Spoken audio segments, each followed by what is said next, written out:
technology store. Oh yeah, Alan Ng, watching tropical fire. Movie and TV show reviews that you need. Film preps on fire, we're planting the seeds. Film prep, we keep it real. Dive into the stories, you know the deal. Turn the phone, it's the place to be. Movie lovers gather round. 1, 2, 3. From blockbusters to indie gold. Oh yeah, Chris and Alan break the mold. Pop your corn, turn down the lights. Get ready to groove through movie nights. Film prep. Welcome, everyone. Happy Wednesday. It's Hollywood on the Rocks. We've got big news. The Superman trailer premieres tomorrow. We will be there live very early, 5:30 a.m. in anticipation of the trailer. Plus, Harry Potter. All the Harry Potter films coming back to theaters. More Disney news. And today we review all the movies opening on Christmas Day. And plus, there's so much show today. An interview with the director of Getting Lost, a documentary about Lost, the J.J. Abrams TV series. He is an award-winning director. Plus, Alan Ng is here. Your chat comments and questions. Let's go. Let's get started. Because we gotta go.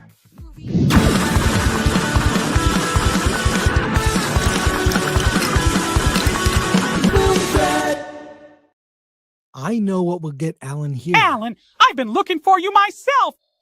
Alan. Damn you, Alan. How dare you hide from Mr. Gore? Alan. It took Batman to get you to join the show. Yeah, I didn't want to get my ass beat. Exactly. Too early in the stream to have said that. I don't know. I am really excited. You and I have seen all of the movies opening on Christmas Day. Yeah. We got some weeks ago too. Yeah. Winners and some losers. I should probably put on my Santa hat for this episode. So we're doing all the Christmas movies. Yay. Yay. And I'll say I don't think I dislike any of them. There's one I have a big problem with. Okay. We'll discuss it. We'll get into it. Let's see who's here with us today. All right. Brock Samsonite. Good morning, beautiful people. Yes. Hey. And the sexy ones too. Bill Espresso Esquire. Canada Post says Santa won't respond to children's letter this year. They blame the strike. I blame Maid. I'm sure that's Holy Merry Christmas from Andrew Cram. Hey. Gifted 20 Film Thread memberships. Wow. Okay. Well, if you've now been gifted a membership, please look at our playlist of members only videos. A lot of great stuff in there. All right. MK Solid. Hey, Chris, Superman has me optimistic, but it was sad to see Lois Lane covered up in a modern girl boss pantsuit. Make Lois hot again. I don't have a problem with her in a pantsuit. She'll wear a dress at a fancy event. I like a woman. I'll say it right now. Capable of different looks. You got your I'm at the dive bar look in my ripped jeans, or I'm at the fancy event in a cocktail dress, a little black dress, in heels, mini skirt, or dress up. Maybe a hot funeral outfit with a black hat. It's very sexy funeral. I'm going to a funeral outfit. Maybe go to the horse races with a cowboy hat. I like a woman who can pull off different looks. That's Lois Lane. Yeah. That's exactly who I'm talking about. As long as we see Lois Lane in an evening gown so that Superman can check her lungs, I'll be happy. He's checking her lungs. Thanks, MK Solid. MK Solid nuts with the. We have to do memes. We are doing an MK Solid meme review on Christmas because I have no material. This last one is especially insane. Oh my God. Well, no, on Christmas Day, I'm doing a special solo stream because I'm not seeing my family till later in the afternoon. So in the morning, for those that may be alone on Christmas, I will spend the morning with you. While Alan's with his family, I'll be alone. All right, from M for 2. Merry Christmas, Chris and Alan. Thank you. Lord Thoth, of course, the great Lord Thoth. Like, share, subscribe. Hit that bell for notifications. Sign up as a member. Join us on X, Discord, Rumble, and Instagram. Buy our merch, shop.filmthreat.com. And I love our shop. Atomic Lori, she is the caretaker of our shop. I think we have to get that Black Friday sale code. That's over. Probably take that off there. But maybe we can put a link in the shop to get tickets to award this. So Lori, a quick cleanup of the shop, but award this is coming. Go to Linktree/award this for all the links to our teaser trailer. All the tickets are on sale, the nominees. It's February 2nd, 2025. Join us. I'll be there. I'll be in a tuxedo. Black tie for me and Alan.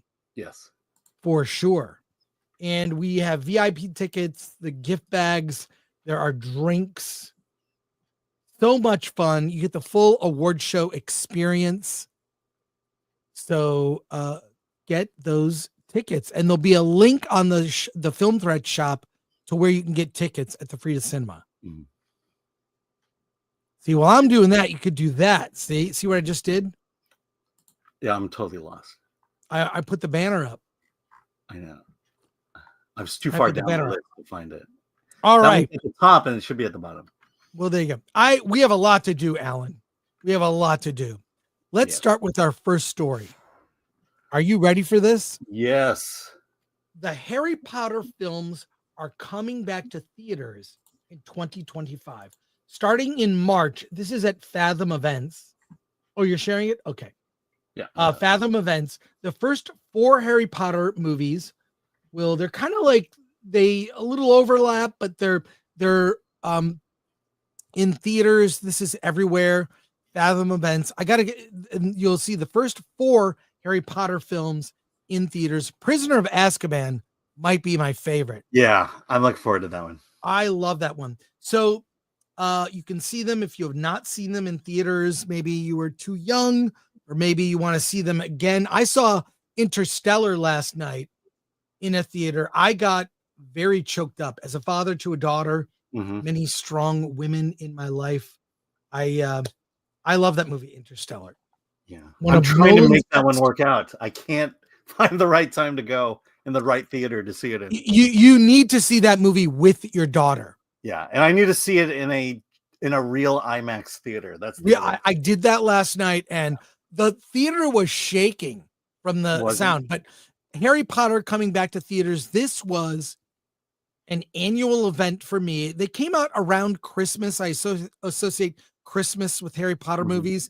I would take my kids. They were very young. They were also reading the books at the same time. I never read any of the Harry Potter books, but I loved my kids explaining to me, well, they cut this out. They cut this out. More fun than reading the books is hearing your own kids explain what you missed in the books. Yeah, my daughter is the exact same way. So here's the one that stands out to me. It's this one here, Harry Potter and the Philosopher's Stone in 3D. Is that just 3D, or is there something special about it being the Philosopher's Stone? Well, that's the title in the UK. So I'll go to that one and I'll see it in 3D. Is there a difference between that one and the Sorcerer's Stone other probably than 3D? Just the title? Who knows? But okay. I'll say this. I'll say this about these. Fathom Events start on time. Yep. They don't show the trailers from the chain like AMC. You need to be on time. Usually with AMC, I got 20 minutes. There's trailers. I'll get popcorn. The Potter movie, the Fathom Events films start on time. They show very quick trailers, and they do a little bit of bonus content. They'll show like a little behind the scenes or something. And then you see the movie. They start on time. So do not be late. A lot of people show up late because they've gotten used to 20, 30 minutes of trailers. Don't be late. Okay. And then the important thing to understand here is all 4 movies are shown from Friday to Monday. Yeah. So it's 4 days consecutively, but they're going to do it 3 weekends. So we'll probably do the second weekend. Yeah. So check them out. I for one am super excited Yeah. about that. So let's go to your comments and questions here. All right, Andrew Cram for 10. Merry Christmas, Chris and Alan. Merry Christmas, Andrew. Thank you so much. Hope you've been watching the members only videos. Joe Pat 87 for 199. Excuse me. Fathom Events is now Fathom Entertainment. Is that true? Fathom The Entertainment. website is fathomevents.com. Excuse me, .com. Yeah. But the logo in the corner, Fathom Entertainment. All good. Thank you for the correction. Sons of Shadows. I loved Azkaban until I read the book. Ooh. Okay. So don't read the book. Deaf Eaters. I love Goblet of Fire, but the Chamber of Secrets is fun as hell. I like all 4 of these movies. Defeater Eater. Defeater Eater. Close enough. 69. So you're saying Harry Potter movies are more of a Christmas movie than Die Hard that came out during the summer. Yeah.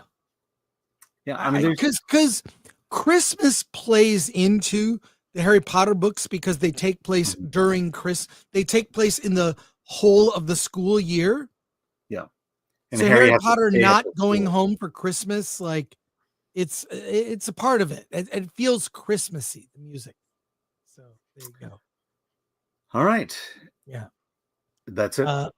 There you go. All right. Couple more news stories for us here. Let me bring up the next news story. I'm assuming it's this one. Yes. Alan, if you would. Hold on. Why is the image here? Okay. You have the link. Yes. I have the link. It's just there was an image there before, and the image is not there. But we'll take care of it. Disney pulls. Oh, go ahead. No, Alan, you're the biggest Disney fan I know. Yes, and this is my biggest. You're over 6 foot. Yes. But not only that, you've gone to the Disney Museum. You've read books. I've done the studio tour. The studio tour. I'm a the D23 charter member. Animation class D23. You're a Disney geek. Yes, I've spent thousands upon thousands of dollars and given it to the Walt Disney Company. So let's get into this story. I really want your opinion. Yeah. Disney pulls transgender storyline from Pixar's Win or Lose streaming series. This is exclusive from Hollywood Reporter from Pamela McClintock. Pixar's animated series Win or Lose will no longer include a transgender storyline in a later episode, the Hollywood Reporter has learned. The series follows a co-ed middle school softball team named the Pickles in the week leading up to their championship game. Each of the 8 episodes center on the off-the-field life of a character and their point of view, whether it be a player, a coach, a parent, or an umpire. A spokesperson for Disney confirmed that the story arc was removed and provided the following statement to the Hollywood Reporter. When it comes to animated content for a younger audience, we recognize that many parents would prefer to discuss certain subjects with their children on their own terms and timeline. Someone I remember on this very stream once said that a couple of years ago when the movie Lightyear came out. I think it was you and I both. Yeah. Oh, I think it was more you, but yeah.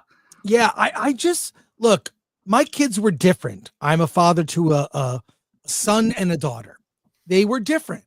They had similar interests. All kids, no matter the gender, they all loved dinosaurs and animals. But aside from that, girls and boys have different tastes. And they're like, my daughter was early on very much into horror. My son was not.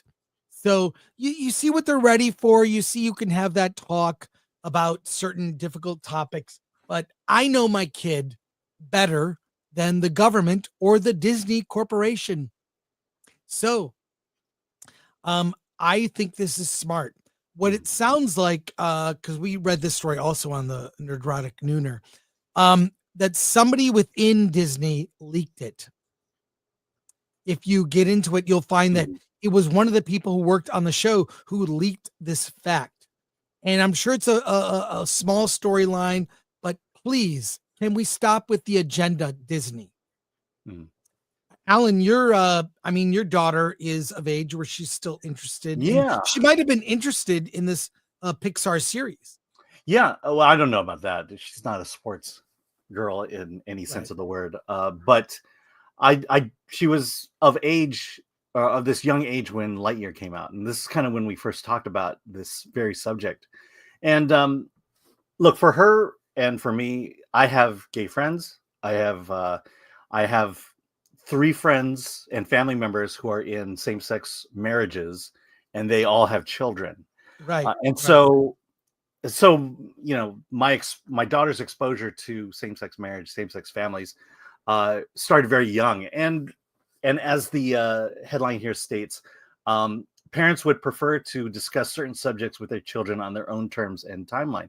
And that's exactly what I did, because I love my family, I love my friends, and this was unavoidable. And I had this discussion with my daughter long before Lightyear ever came out. So when Lightyear came out, it was less of an issue, but at the same time, I understand, it's not the responsibility of Disney or the government to tell parents, um, to be the ones to spring the subject matter on them within their films, and especially in the context of Disney being basically, it's probably not a good idea, but the reality is this: Disney films and TV are babysitters. Yep. Parents set their kids in front of the screen, walk away, do their thing, cleaning up the house, whatever, while kids sit there and watch Disney. And parents trust the Disney Channel and all its products to be safe. And that was the thing that our box office friend, he was always being asked these last few years with Disney, is it safe? People would come up to him and ask him, is it safe? And for a long time, Disney hasn't been safe. I would say Inside Out 2 was the first film that was safe. And now Pixar is following suit. Just put out safe movies. Put out films that appeal to everybody. And let other products and other companies deal with agendas and things like that. Disney doesn't need to do this. Well, it's very sad to describe Disney as a once trusted brand. It was very trusted. My kids grew up in the 90s and early 2000s, and a Disney movie was an event. Mm-hmm. It was an event. We didn't miss a one. And then the inevitable, well, I got to get it on VHS or DVD. And there were movies that they liked better than others. But as a family, we could see a Disney movie, and that was a whole thing. You planned for that, It was a big deal. And one of my fondest memories is seeing The Lion King in a theater with my daughter. The first movie she ever saw in a theater. She was very young. And man, that just the things just really, really resonate. It creates memories. It creates lifelong customers, and they have lost it. Mm-hmm. They have lost it by not recognizing this sort of simple thing. And what I really miss about the latest Disney stuff, where's the romance? Where's a simple heterosexual relationship? A man loving a woman? I mean, a woman loving a man, or pining for a prince? I mean, what's wrong with that? What's wrong with and they become almost anti normal type of relationships. It's very sad to see. Yeah, to see a romance that may have reflected their parents, their mother and father. That's again, it's all the agenda. It's the, we would rather tell a story of a strong, empowered girl versus a strong, empowered girl who falls in love. Frozen is probably the last one. Frozen 2 is probably the last one. I think Disney has really avoided going into the romance aisle of the store. That means nothing to me. Well, it was a part of every fairy tale. And look, this is a show about kids and a softball team, and there's nothing wrong with that. And we understand if there's no romance in that. Yeah, I mean, there may or may not be, but whatever. It's not a fairy tale. But the fact that they removed it, I think that says maybe they're listening to parents instead of the activists within their own company. Final thoughts, and we'll go to comments. Well, just to continue on, love is a powerful emotion, and it sells tickets. It increases box office, and I don't know why Disney is straying away from it. I know why, but this company needs to make money. And look, Inside Out 2, they removed any shred that Riley might be gay, and it is a big box office smash, and it's the highest grossing animated feature in history. Well, they tried to make even the movie Luca. Remember Luca? Yeah. They tried to imply, well, that is a gay male relationship. Like Mm-hmm. men can have, or boys can't have friends with other boys without people somehow implying or suggesting it's gay. Boys, when they're young, have friends mostly that are boys, and girls, when they're young, mostly have friends that are girls. That's they stick together, and it's not about being gay at all. They're just friends. But the fact that this is being pushed is, I think, enough. We've had enough. Yes. Yeah. I mean, let's let Disney Sparkle handle all the gay content, and you can have your own subsection. Someone brought that up. Someone came up with that. Well, this was me. I came up with. I suggested very seriously that Disney should spin off a gay brand and go full gay. Disney, go full gay. Start a separate brand. Call it Disney Sparkle. And all of those storylines are gay. Gay princess stories, the princess being saved by the princess, the prince falling in love with another prince or a king. Make it super gay, brand it as such, and then let the marketplace decide. Let the marketplace decide. I am a parent, maybe I'm cool with my kids seeing that, or your kids have reached an age. You can choose that, and then make it really gay instead of under the surface. So I don't, and then you really find out how big is this marketplace. And what I would suggest is the marketplace for these kinds of stories are not very big, and it's not mainstream. Yeah. And if you think, let me finish. If you think there's money to be made, do it, but maybe stop weaving it into everything. Yeah, my point is money. There probably is money to be made, but you have to budget accordingly. It's not gonna get the ticket sales, the revenue that your traditional Disney film is going to make, and so you adjust your budget down, and you could potentially make profit. But just stop throwing it in the traditional brand. Yep. Yes. I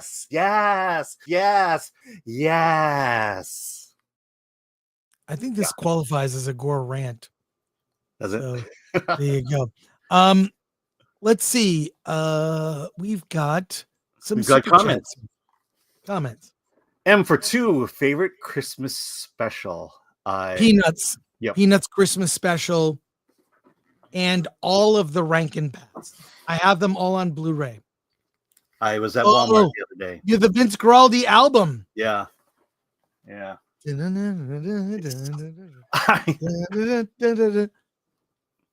I love it. I love the Peanuts. And they read the Bible in it. Film Phoenix became a YouTube member. Thanks, Film Phoenix. Yes, Bart and Bella. Boys play Batman. Girls play Batman as themselves. We like a lot of the same things, just in different ways. I'm an old school girl nerd and hate the feminization of my favorite IPs. Oh, thanks, Bart and Bella. Yeah. Patrick Lemire. They often made it a softball team that's they already made a softball team that's gay enough. You're saying that women who play softball might be gay? That's crazy thought. Wow, that's a stretch. Bill S. Preston Esquire. The same-sex kiss in Lightyear and the two moms in the Skeleton Crew aren't problematic on their own. Tolerance is good, but kids should not be portrayed as alphabet. Yeah, it's fine. The thing is, once parents heard that about Lightyear, it turned them off. And Skeleton Crew, it's a small thing. It doesn't ruin the show. It's literally seconds in the show. It's seconds. So, well, and the same-sex kiss was seconds too. But again, they really went into it with a Strange World. John Manalang, Disney Sparkle, halfway, no way, we're full gay. I think at some point Disney, it'll be something to placate the activists in the company, to spin off a brand, take all the people and all the people that want to work on that, to make it fully gay. I could see it actually becoming kind of hip. Yeah. You know, I'm serious. Like drag queen bingo, you know, or like when I was teen and in my 20s, I watched Pee-wee's Playhouse as a kid. It's not a show for adults, it's a show for kids. But I watched it because there were so many things underneath the surface. Pee-wee's Playhouse, it was amazing. Okay, So, I'll give a super fast finance lesson here. Go to the finance department, go over what you think will be this series will make in terms of money and revenue. Take half of that money and then put that into your budget to make your show. what's going on? She's just coughing for some reason. Your dog. Okay, look in the private chat, Alan. We have some Rumble. We have some Rumble rants from last. Yeah, if you would read those. These were missed from Monday. Caveat ties for 2. Blaine from Criticalist said the negative review for Craven was completely overblown, and it wasn't that bad. Would you say? What say you? What say you? It was awful. It was the room of superhero movies. Yes, Alan. It was fun. It was bad fun. I go with a bunch of friends. Go see Craven with a bunch of friends. No one else will be there, so you could talk, laugh, and just have a great time. And you could go to criticalist.com and post your own review. Thanks, Blaine. We appreciate you. Yeah, I try to go there as much as I can. Butter Biscuit 92 for 1. Sick of the crying actors. I'm a mailman. One of the most thankless jobs, and work in all kinds of weather conditions, and won't see a fraction of her money. Shut up and act for all that money you make. Thank you, Butter Biscuit 92. Are we talking about Cynthia Erivo? I think that's what, or was it? Yeah. All right. Pivoting. Real quick, before we get to our reviews, the Superman teaser trailer debuts tomorrow. We will be up super early in the morning. Alan is excited. We'll be doing a live stream. Might invite some special guests. I am super excited about this trailer. And when I say super excited, I mean that also as a joke. I have not been this pumped for a trailer since The Force Awakens, the first Star Wars sequel. And my memory of it is sitting in bed watching it on my phone. I will watch this trailer with you. There's already a countdown. Do we have that countdown video? Anyways, if you have a link to it, put it in the chat. Let's take a look. There's a teaser for the teaser. Let's take a look at it, Alan. It's very short. It's 30 seconds. Yeah. Are we concerned about copyright because it's from Warner Bros.? Who cares? We'll cut it out. Okay. That's why you do the live stream. Okay. Are you ready, Alan? Yes. We're going to watch this. Look, people are they're pumped about this. Okay. Turn the sound on. Ready? Here we go. The teaser for the teaser. Here we are.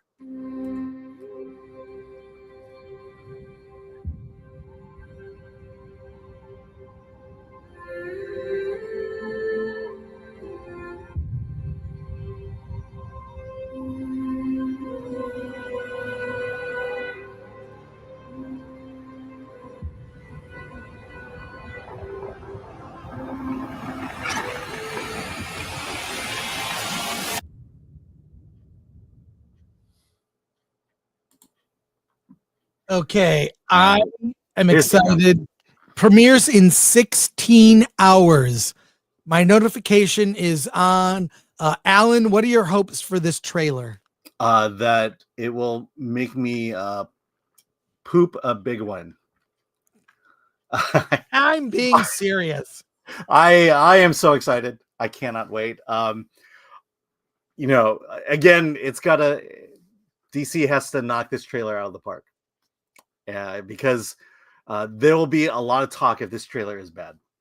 There will be a lot of if this trailer is bad, it is not a good start for this movie. I don't think it will be. So I mean, that looked pretty good. And we'll go over it tomorrow. Tomorrow we're gonna do a whole Superman stream for an hour. Early in the morning, we'll be there. Please join us. I'm excited. I trust James Gunn. Everything he said about it is hopeful, positivity, back to truth, justice, the American way. I, for one, cannot wait. So please join us tomorrow morning for that. We'll be here with you. I mean, they could have done it 2 hours later, and I would be much happier. Yeah, so we have a lot of movies to review, so I don't know if I can get to all these comments. Yeah, I think we could go quick, but 5:30 Pacific, 8:30 Eastern. That's when we'll be. Is that when we're starting? 5:30 Pacific? What time are we starting the stream tomorrow? We got to start at 5 a.m. then. I'll have to change it. Because it's 5:55 that the trailer. I mean, we can start at 5. No, we start at 5 and the trailer debuts in what? How many hours? Well, from the time our stream starts, it'll be 55 minutes when it starts. It's 5:53 a.m. that the trailer comes out. So we'll start at 5:30 a.m. Yes, so we can watch you. the trailer. Thank you. I'll change it. Remind me, Atomic Lori. But yeah, we're pumped. All right, let's get to this, then we'll get to reviews. All right. Andrew Cram, remember for 10 months, I'm excited for the Superman teaser. Watch with us. Barton Bella became a YouTube member. Hey, Barton Bella. Thanks, Barton. Yes, join us. Andy makes Star Wars. I'm English, and I can't wait for this. Brits are welcome. Yes. Bill S. Preston Esquire. James Gunn has a great hype machine going. I'm excited, but worried about setting the bar too high. The bar is set high. Sorry, James Gunn. Sorry, DC. You've got the bar is high. You've got to meet it. The C-Man, OC Man, no, for 5. But guys, will this be the gayest Superman ever? I wish everyone to have a very moist day. Is that true? You need to play that moist one? day? Is that the one you wanted to play? No. Ron Enriquez, Zack Snyder just punched a hole in a drywall somewhere. Yep. No, I hated Man of Steel. Sorry. Patrick Lemire, trailers can be witchcraft. The Phantom Menace trailer is incredible. It really is. It was a true teaser. It was just a taste of what the movie was. It gave you no plot, just showed you exciting images that got you riled up to see that movie. All right, Alan, we have a lot of films to review.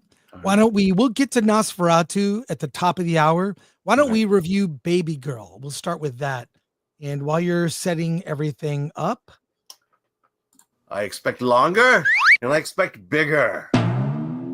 Longer, bigger. Long, bigger. Bigger. Longer, bigger.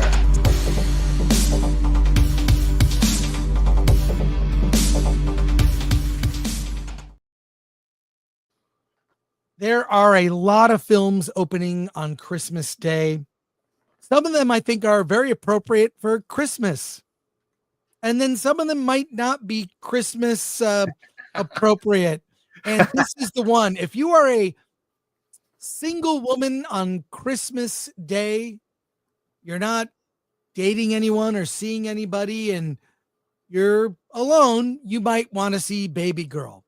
Babygirl is the story of a female executive, the CEO of a tech company, played by Nicole Kidman. And she runs this company, and they bring in interns. They assign the interns each to someone at the company.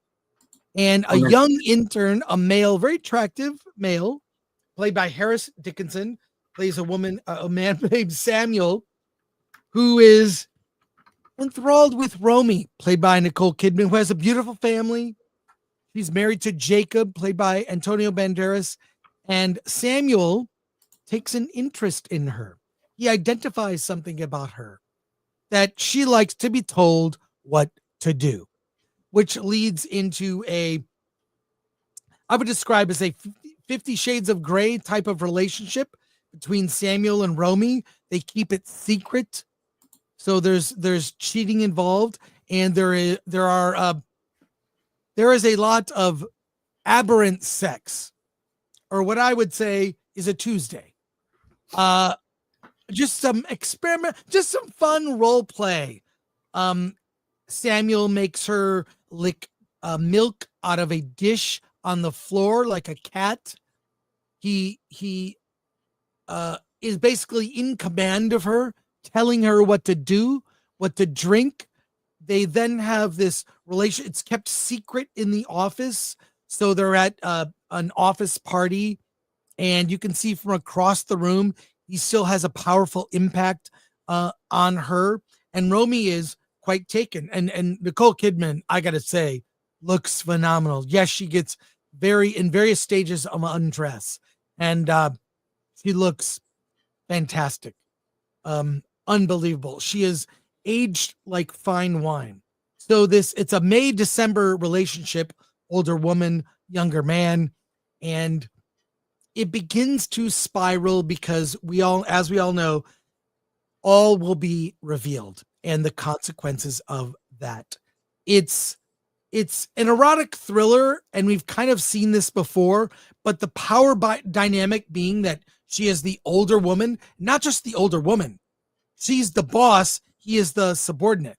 Because traditionally, it's usually the male boss, female subordinate that is at play, and they even make reference to that in it. The trailer is very provocative. I really wanted to love this movie. I did enjoy while I would like seeing how it would play out. I did like that. Mhm. But I think that there are better or sexier movies around the same kind of thing. Although I gotta say, I love Nicole Kidman. I think she's fantastic. I'll reserve judgment for a second. Alan, what did you think of Babygirl? Yeah, I mean, I guess I like that. I don't think we are the audience for this movie. I think, was going to say it's older single women yeah, that are alone on Christmas. and I'll tell you why. Because would you consider this a modern feminist tale? It's written and directed by a Parts woman. of it, no parts of it. Yes, yeah. it's 100% feminist. But see, what this does is this sets up an argument, a discussion about feminism that, it's kind of like men will have a hard time trying to describe, because it presents, the current feminist model is the strong, powerful woman, and this movie goes out of its way to show that juxtaposition, that Nicole Kidman is the strong, powerful woman, yet when it comes to intimacy, when it comes to romance, when it comes to sexual pleasure, she is the submissive in this dominant submissive relationship, and so this strong, brave woman that she is portrayed to be on the outside is being challenged constantly, because as she fulfills her sexual desires through this dominant submissive relationship, it kind of affects the way she runs her company, or and the guy here, Samuel, he's not a bad guy in this movie at all. I think ladies will fall in love with him. And so I think the thing that I walked away with when the movie ended was, what am I supposed to think about feminism at this point? What am I supposed to think about it? Because I could go back to the traditional norms of feminism, the male hunter, the woman who takes care of the house. This is the discussion I would like to have after seeing this movie with someone without fear of getting canceled. And I wonder if we can have that conversation. And part of me feels like we can't have that conversation, and therefore this movie is kind of a bust for me. One of the biggest lines in the movie Mhm. is when she basically she reprimands one of her subordinates about this very behavior, dating someone in the office, yet she's doing it. Yeah. So that's probably one of the best scenes, but you see the hypocrisy. So I'll say this, probably either the best date movie to give you ideas, or the worst date movie because of the dynamic. So I give it maybe a I kind of want to not recommend this movie. The only thing that puts it over, like, is Nicole Kidman. So I give it a 6 out of 10 and say, like, know what you're. This is not to take the family to at all.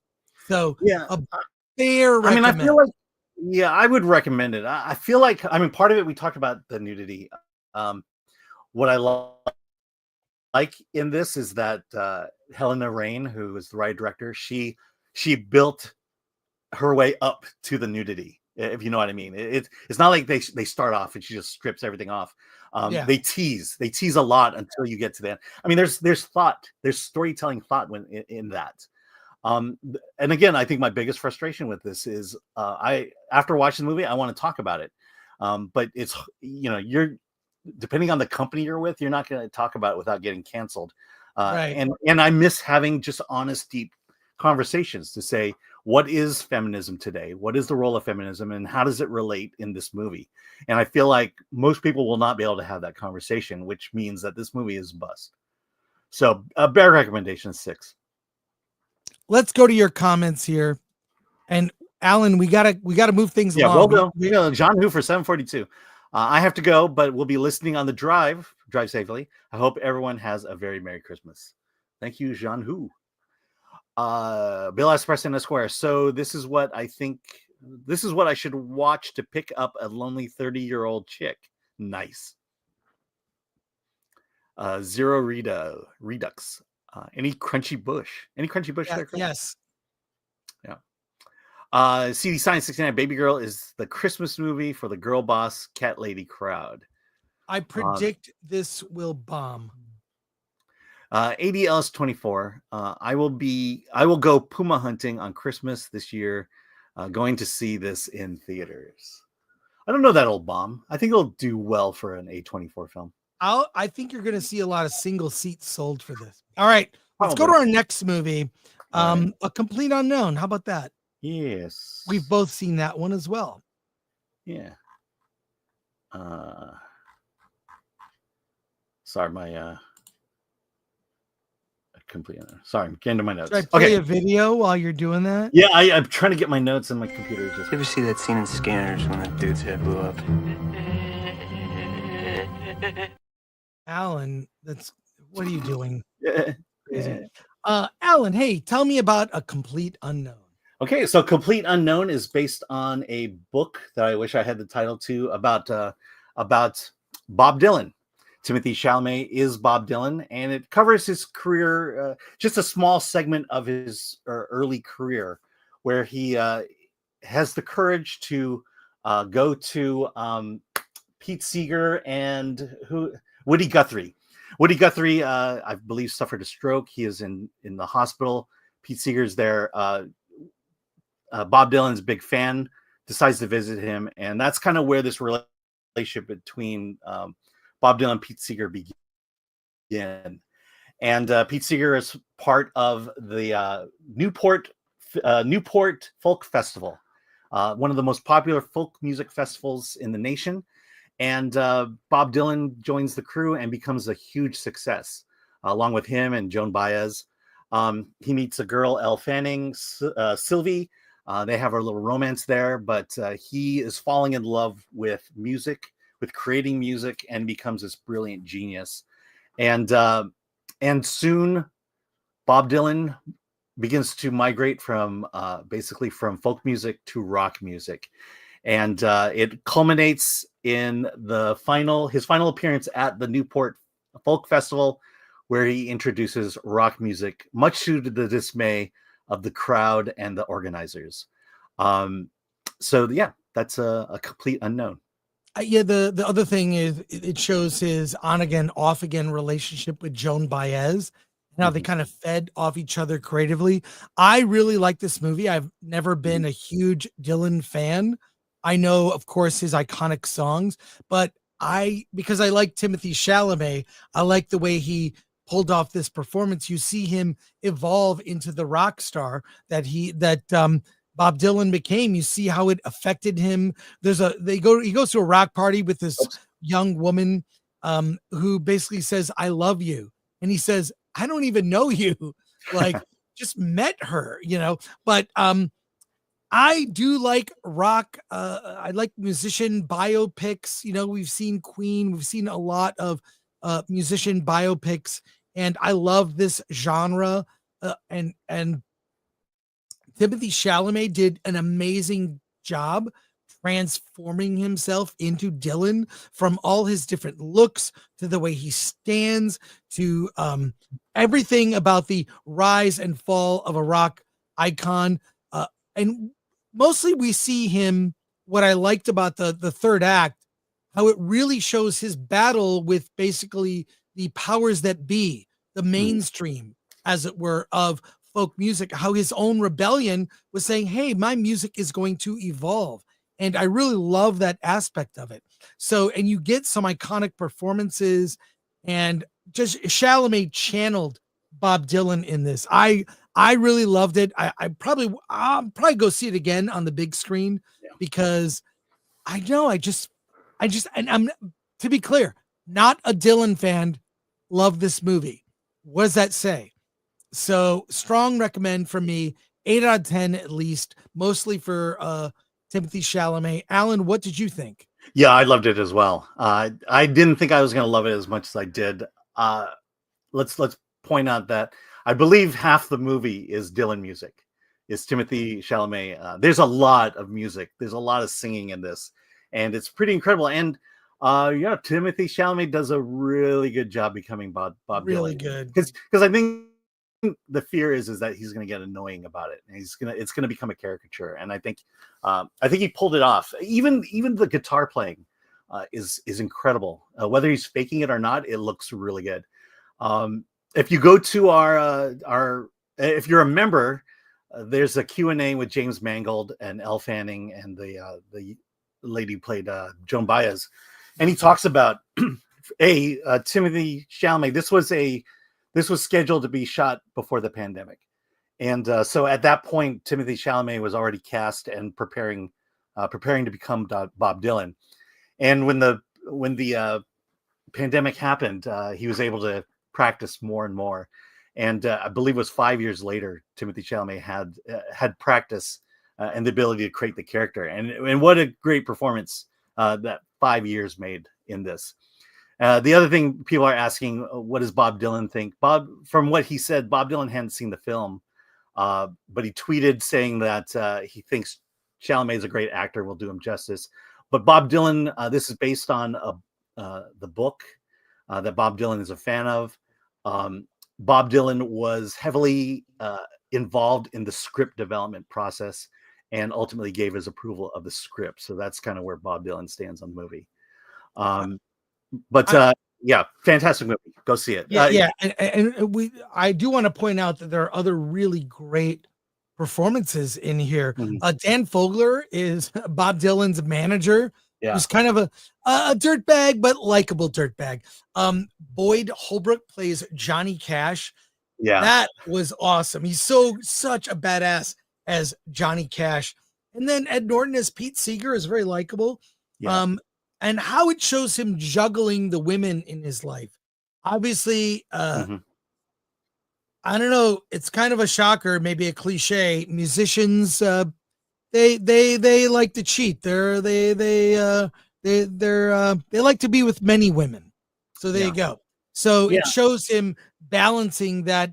The relationship with Joan Baez, it's Monica Barbaro played Joan Baez. She's fantastic. She did great. Her voice, her singing voice, and her acting as Joan Baez, just the character that stands against Dylan. Those scenes are just electric. Yeah. One of the requests that Dylan had made was the Sylvie character played by Elle Fanning. He requested that her name be completely changed in the movies to protect, because I think from what they say is that he still has solemn feelings for her and the things she went through, and wanted to honor her by not drawing attention to her, because she is a civilian.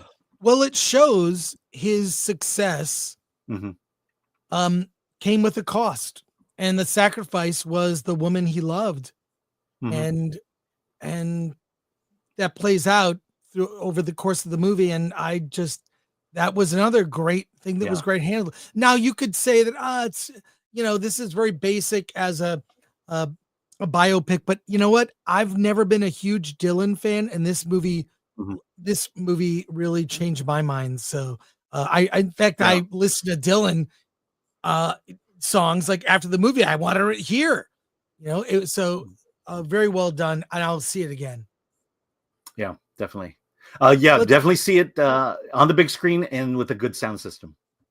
A theater with a Let's good go to sound your system. comments here. All right. 80 Ellis 24. I love how Bob Dylan always adds lies and untruths in his biopics as to keep his mystique alive and thriving. They even discuss that mystique thing in the movie. Mm-hmm. Ron Enriquez was never a fan of Mangold. Don't like his movies. He is a big crybaby anyway. Pass. It's sad that Indiana Jones has tainted his legacy. It has tainted, but I don't know, man. Everybody can have a bad day. He says something stupid. The one thing I do know, I've never said anything stupid. Never. I thought you were going to play a video. By the way, Ford versus Ferrari, my favorite Mangold movie.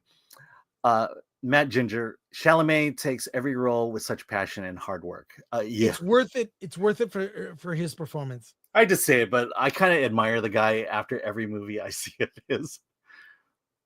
Brock Samsonite, does Timmy actually sing with his voice, or is he dubbed? That's his voice. And ironic, and they call him Timmy.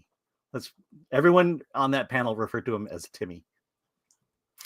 Marco CC 565. So who will be the first to write a Chalamet poem, Alan or Chris? Timmy, oh Timmy, give me the skinny. Your voice is like butter, and you're the son of your mother. Cheekbones, stark in the moonlight. He's America's twink. Timmy. Well, Alan was the first, but Yeah. I mean, that was a poem off. That's Film Threat's first poem off. Yeah, we should do that more often. More rap battles. More poem offs. Okay. Let's do one more review of a movie I have not seen, The Fire Inside. Alan, if you would. I thought you said you saw that one. I did not. Okay. I said I've seen all but one. Okay. I thought it would have been a different one. Okay. No, it's all good. Yeah, let me get. Should I play a video? Should I play a video, Alan? Yeah. You know what? I'm gonna play a video. This is for you. What are you doing, Marv? Mary, don't move. Marv? Don't. Marv, what are you doing? Marv. Yeah, Film Threat has the craziest Christmas parties.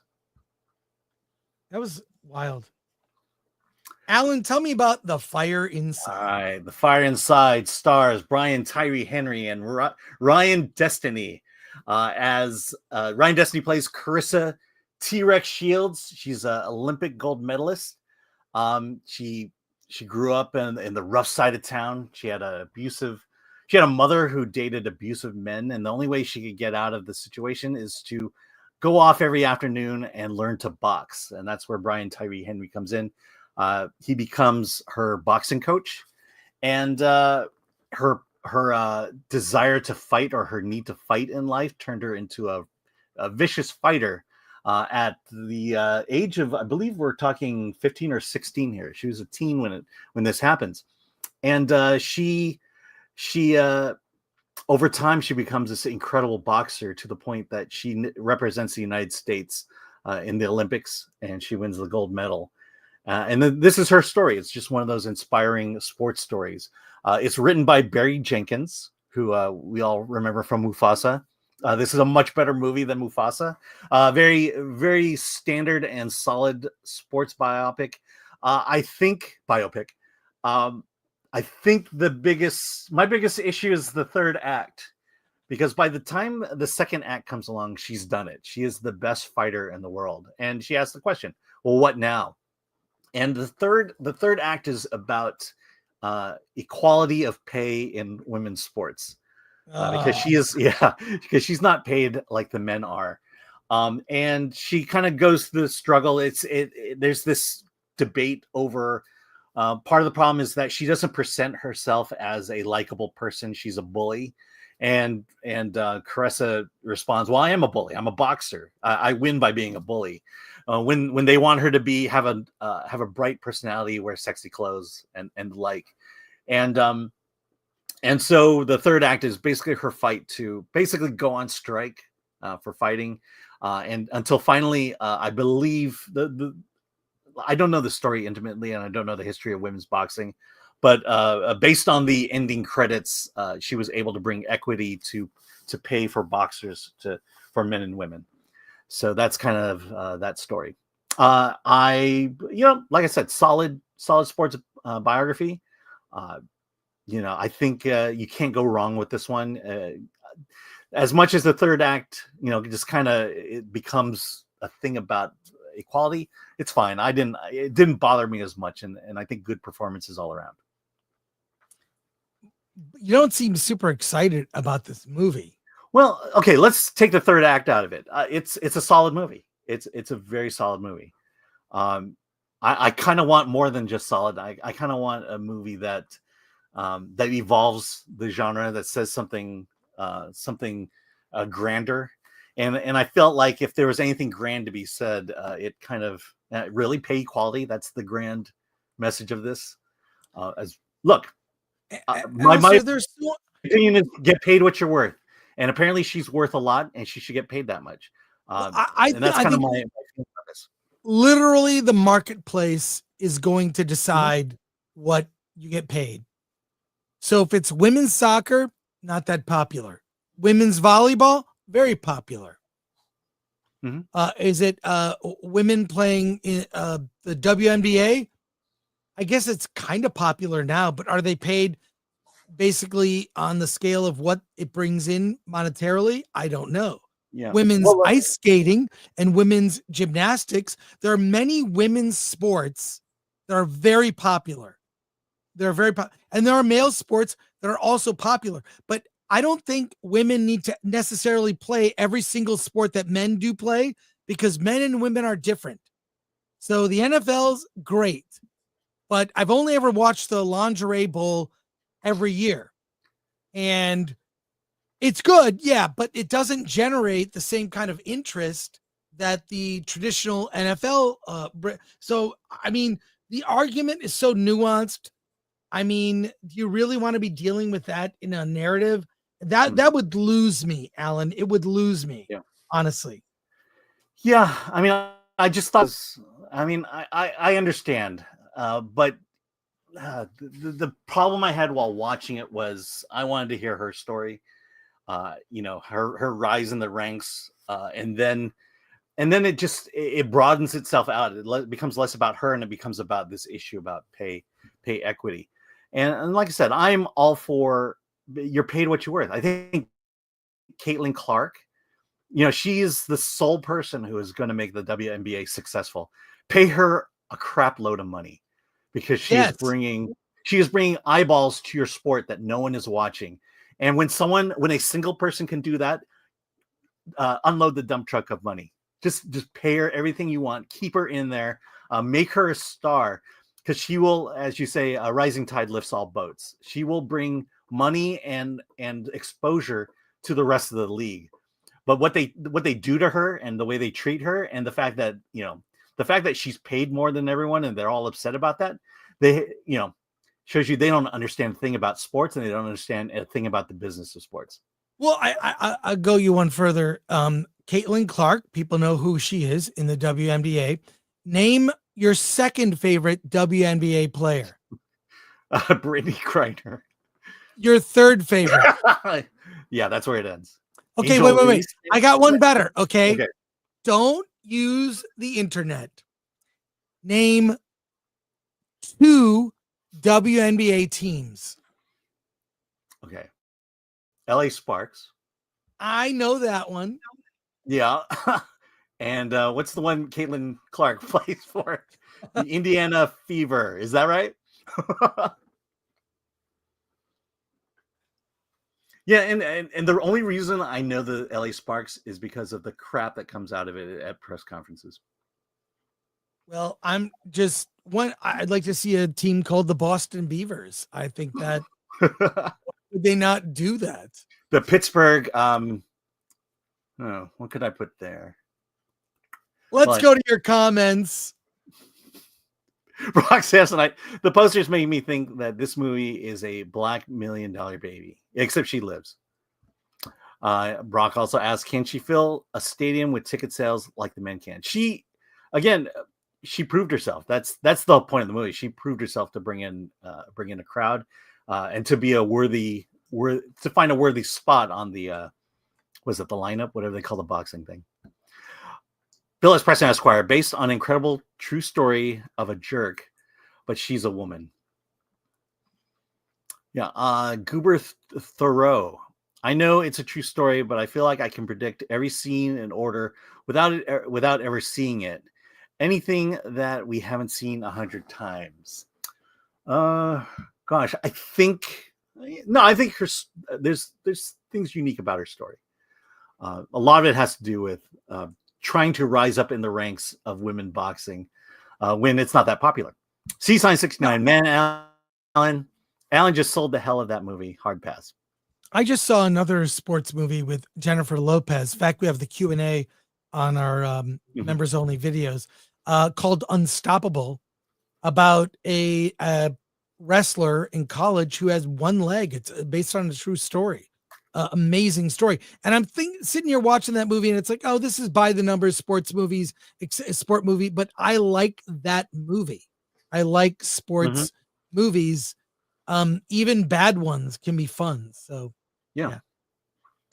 And then Westray, women in WWE are doing very well. I mean, that is a testament to women working their way up the ranks, changing the perception of women in wrestling from lingerie matches to actual wrestling matches. Women in WWE are paid a lot of money, and the reason why is because they bring eyes to the product. Yeah. All right, let's pivot to Nosferatu, Alan. All right. People have been waiting. Let's do it. You don't want to do Better Man first, or no? Okay. We'll do that. We'll do Better Man, and then we have our interview. So okay, there you go. But I'll be right back. Benjamin. Excuse me, Alan. I'll be back again. Our interview subject will be here, but I need a break. Yeah. I can hear every comment. Yeah, I can hear. You need an empty bladder to continue. Exactly. Yeah. Let's see. The Crunchy Celtics, the Philadelphia Freedoms. Let's see. Yeah, Lord, if you could star some of these would help too. Barry Jenkins being involved has me completely out. I don't know why people, other than Mufasa, which he directed. I did like Beale Street. I thought that was good. I have yet to see Moonlight. Yeah, even bad sports movie can be fun, like Any Given Sunday. Mm-hmm. Let's see. Well, wait, I was going to comment that I can hear you. Yeah. I can hear you. Lemire says, men are the best Olympic women's boxers. I was just going to say, all these fake teams you're making up, they all sound like tampon brands. Even the real ones sound like tampon brands. All right, Alan, it's time. Yes. What do you... It's water. Is the gays.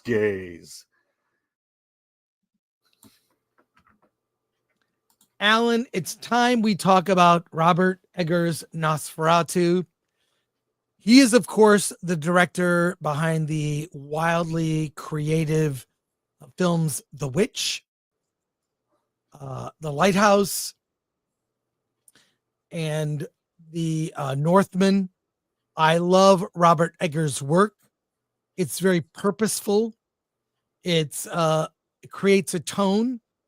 He's not an elitist. Two of his most popular movies have fart jokes. He makes movies to entertain. And this is, of course, the movie he's really built up his entire career to make.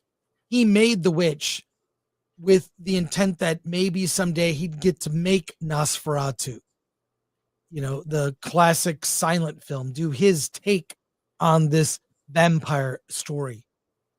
So it's now in theaters. I think it should be noted that the movie is in color, but the color, it's not in black and white.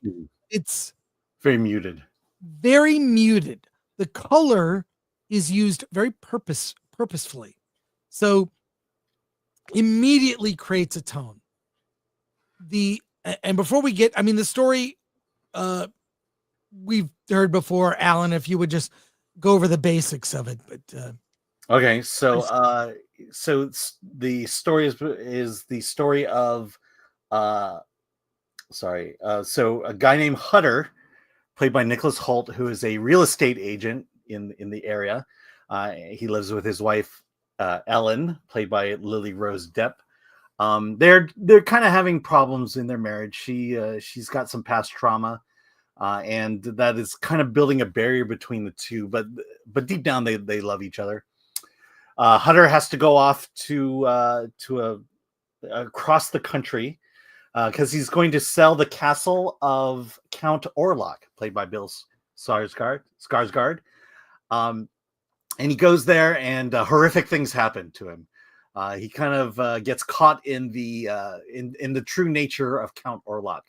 And weirdly enough, Count Orlok has this connection between him and his wife, Hutter's wife, Ellen. And so he kind of, I think he kind of kills Hutter, but he's not really dead. And then he goes off to meet up once again with Ellen. And that's kind of the story here. The journey to get to Ellen is fraught with death. There's also another couple played by another couple. I'm trying to get the names here. Okay, none of that matters. Yeah, forget the idea that I asked you to summarize it. Yeah, I know. Very simple. He's selling a guy a castle. Nicholas Holt's character is selling Count Orlok a castle. He has a connection to his wife. His wife is hearing Nosferatu in his dreams. Nosferatu beckons to her in his dreams. This is an incredibly unique take on Nosferatu that basically borrows from the original. Visually speaking, it's haunting and shocking. It's like he made a classic horror movie today, in the sense that it's there's no modernity in this at all.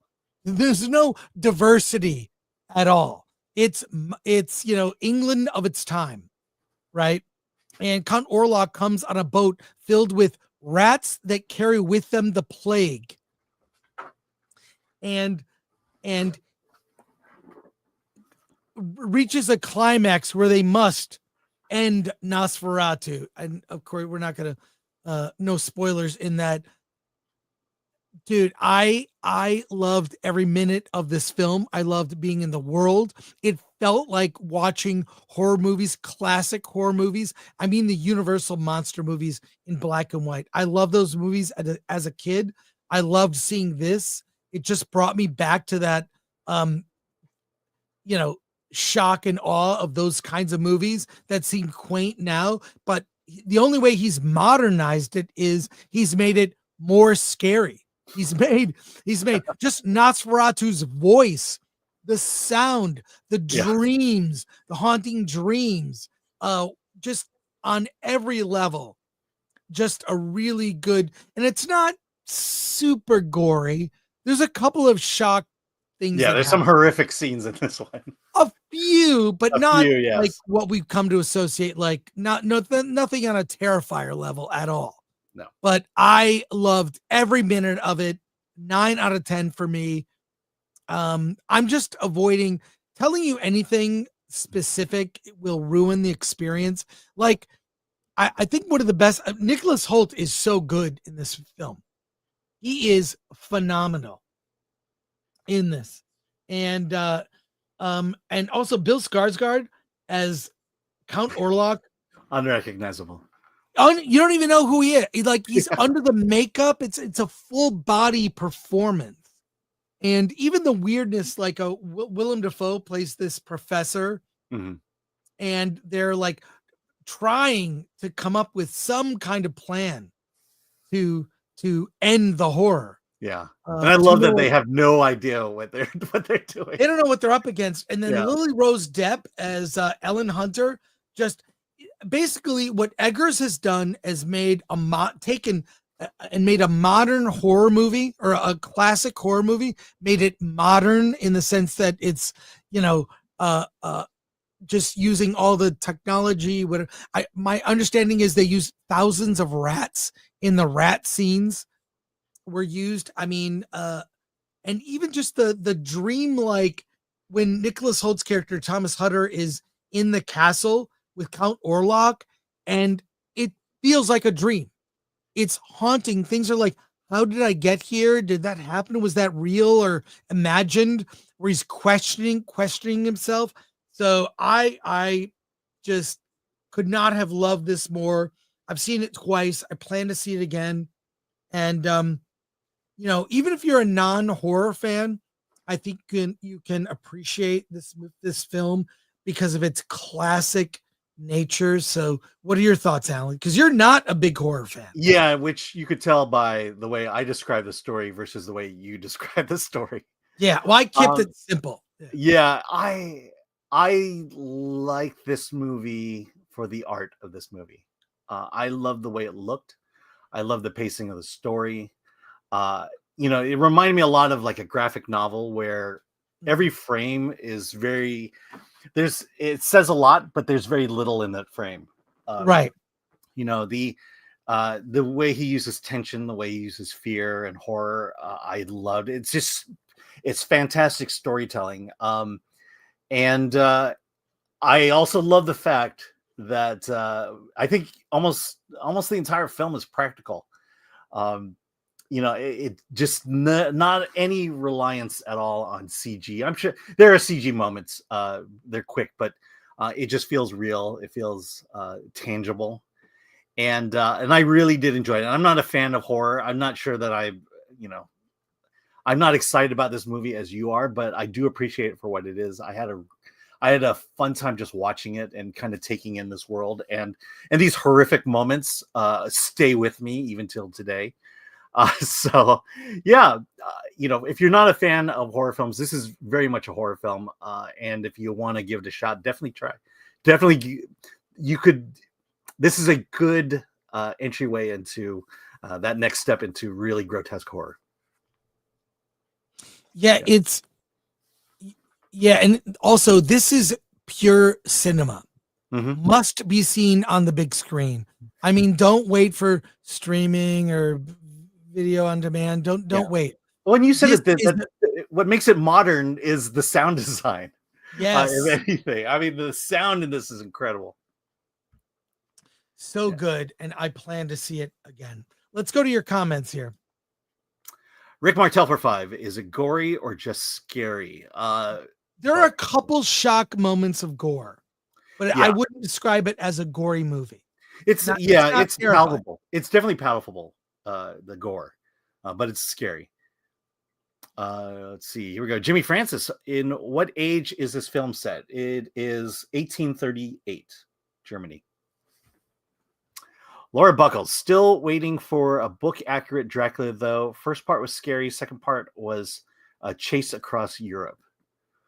I would say it's accurate to previous films about films on the same topic. I would say that more accurate. But that is an accurate description, though. I felt of the story.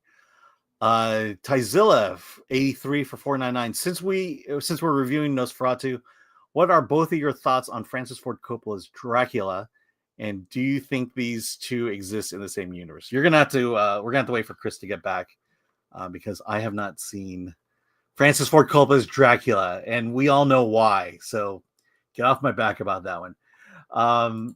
Let's see. Here we go. From John Odom. I hope Count Orlok is unambiguously a vampire instead of Eggers' usual style of leaving things open to interpretation. Yeah, I think you're gonna get what you want. Did I wet my pants from Zachary Bloom? No, but it was getting there. And then Tyzilla wants to know, Chris, I haven't seen Dracula, but what are your thoughts on Francis Ford Coppola's Dracula, and do you see these two existing in the same universe? No, very different tones, different visual look. I like that. I like Gary Oldman's look as Dracula, but completely different movies. Both can coexist. Yeah, and to Laura's previous comments, it's ambiguously a vampire. Yes. Yeah. I'll just say I like this. Yeah. I really think that Eggers, this is the movie he has wanted to make his whole career. And his movie, The Witch, was kind of like, see, I could make Nosferatu. He's been building to this. So whenever a director is in that kind of, has that kind of passion, you're going to end up with something special. That's why they saved it for Christmas. Yeah, and I think for Eggers, it's now I've written a script, hand me money, and they'll do it. Yeah. Let's see. We've got one more film to review, maybe two more. One more. We'll get to that.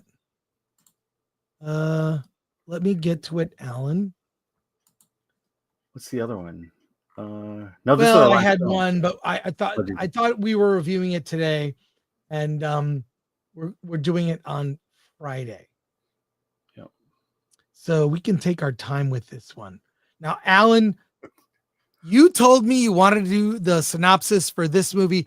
Tell me the story of Better Man, which apparently involves a monkey. Yes, there it is, right in the poster there. So Better Man is the biopic of a popular British singer, Robbie Williams. Who is Robbie Williams? I don't know. I've never heard of him up until this movie. I find out that Robbie Williams basically his career began as the singer in a boy band called Take That. And the problem was the boy band existed right as grunge became a thing. So essentially, Take That with Take That, he is kind of the last of the boy bands. So let me ask you this question, Chris. Please. This story is about a young man who is a talented singer who is thrust into fame. What themes do you think, what elements of the story do you think appear in this movie? Wait. Don't tell me. Yeah.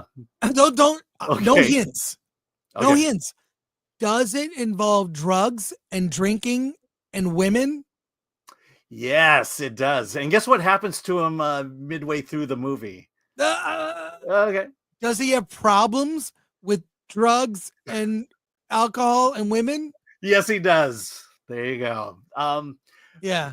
Okay, so I'll say this: Better Man is a typical story about a rocker whose life spins out of control. We've seen it many times.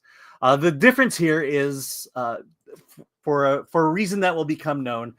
They decide to portray Robbie Williams as a chimpanzee. So from the very beginning to the very end of this movie, he is a chimpanzee. And there's reason for it.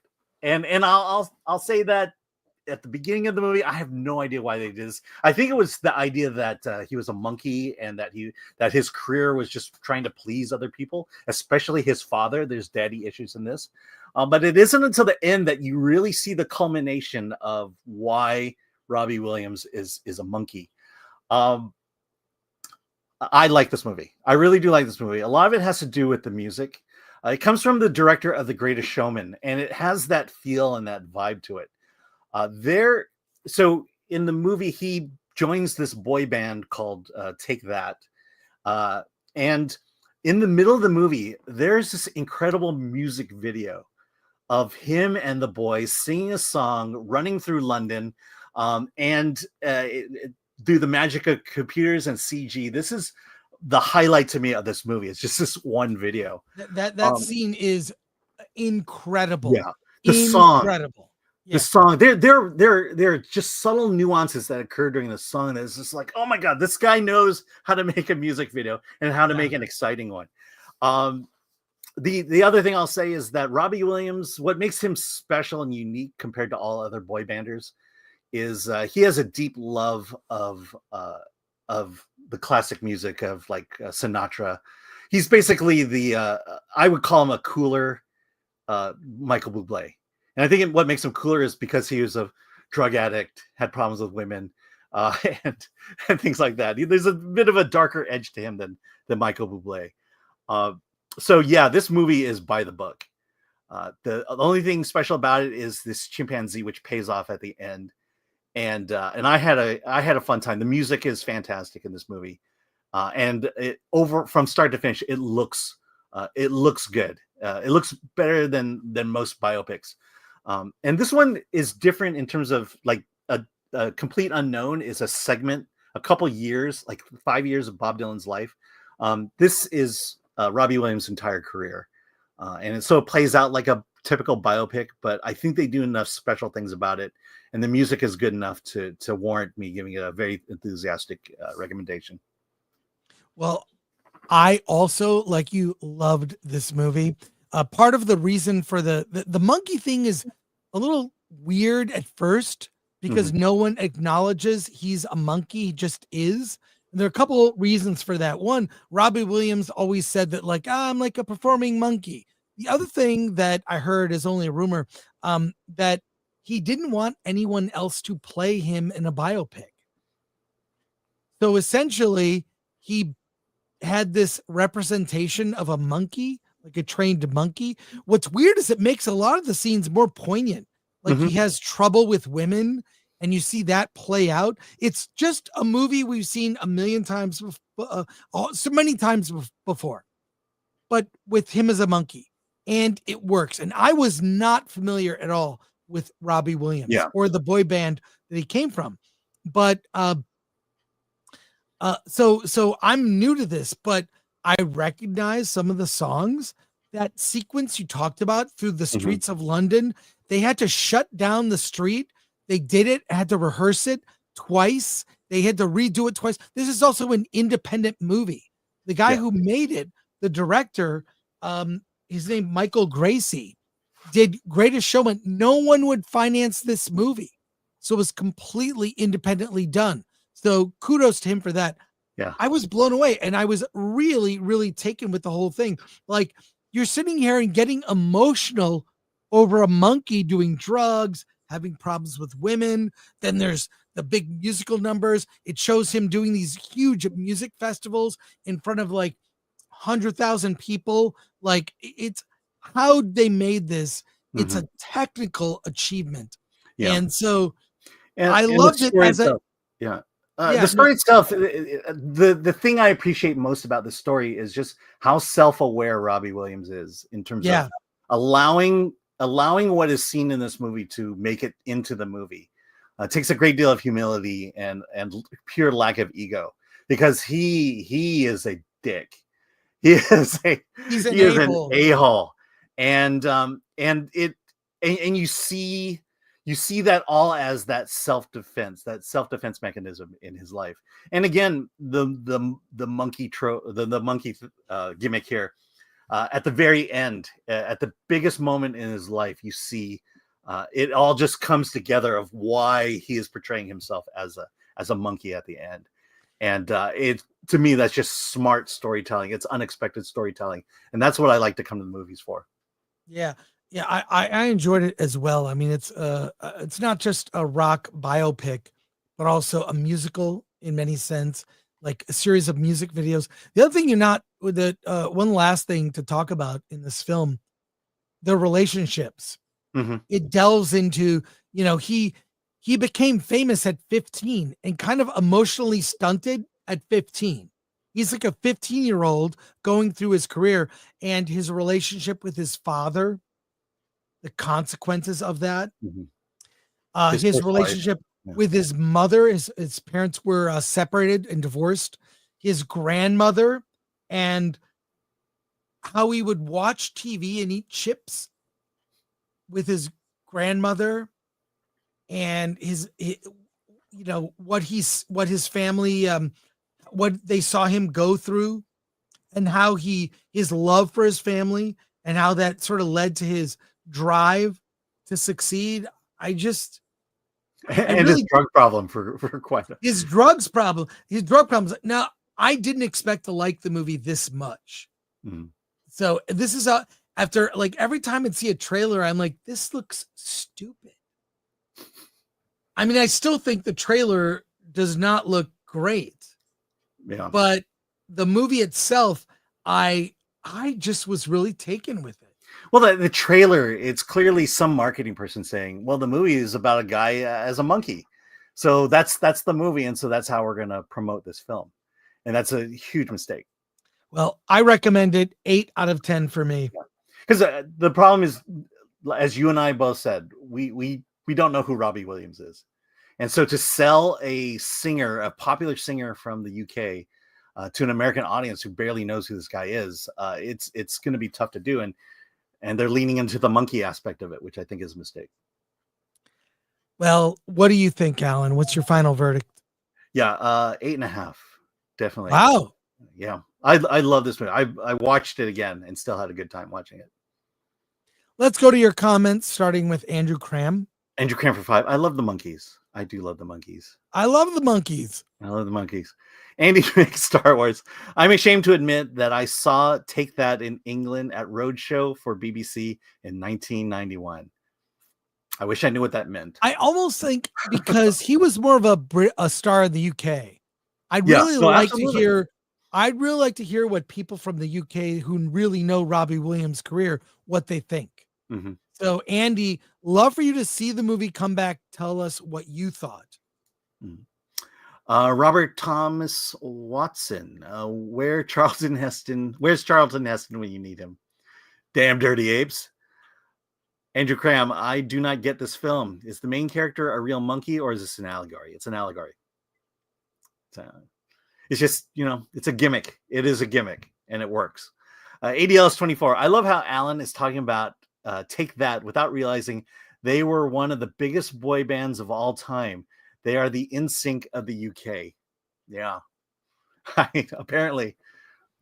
Yeah. But they go out of their way to say they were the last of the boy bands as grunge was taking over. Brock Samsonite, I still don't like the idea of shooting a whole movie with the main character in CGI and the rest of the cast isn't. Yeah. Watch the movie. They just treat him like a person. Yeah. It's an allegory. And Seed, any trees getting climbed or is there any poo flinging? I believe surprisingly, there is a scene, I won't say, but yeah, Does he fling poo? Okay, I need to watch it again. Jimmy Francis, being European, the thing I learned today was how unknown Robbie is in the US in comparison. Yeah, I have no idea. The thing is, yes, we really don't know Robbie Williams, but now I'm curious. Like, having seen this movie, I am a fan now. Mm-hmm. I'm a fan. Yeah. And it's interesting because you said it was an indie film, which is true, but I think Paramount financed. It was financed indie, right? Released by, is it Paramount released it? Yeah, Paramount is distributing it. Yes. Yeah. Yeah, and yeah. There we go. I know. Right, we are done today with Christmas releases, but real quick, we will be back tomorrow morning, 5:30 a.m. Yeah. Bright and early, Superman trailer. Friday, reviewing all the films that come out Friday, which includes Sonic 3. Yeah, and there's like 4 other movies that no one knows about them, but we do. We know about them. And Friday, we're talking to the director of Dick Dynamite. Dick Dynamite. Hey, don't you just... We gave it a good review. We Film Threat liked Dick Dynamite. Yeah, I know. That's what made me want to... Yeah. So there you go. But we have something special for you today. The award-winning director of a movie about the Lost television series is here with us today to talk about his documentary. Documentaries are works of passion, and I am dying to talk to Taylor Morden about Getting Lost.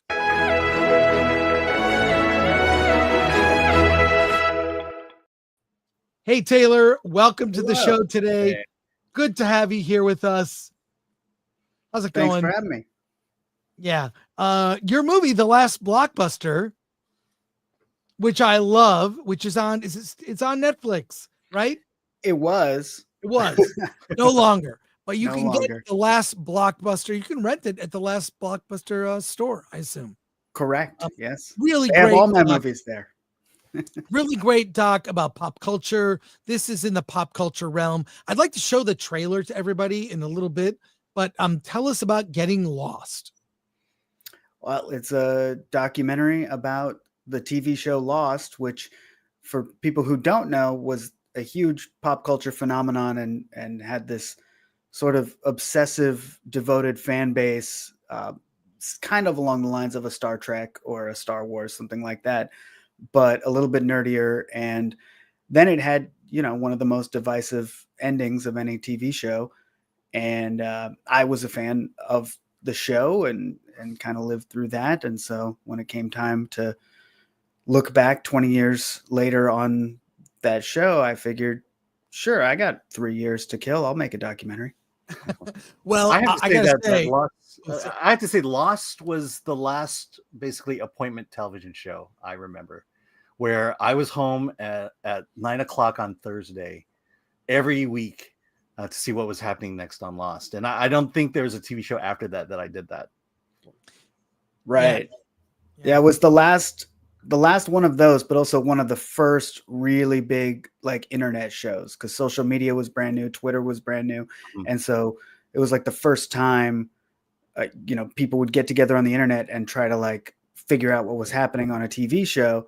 But also, like you said, the end of that appointment, whole families watching the same thing on a couch.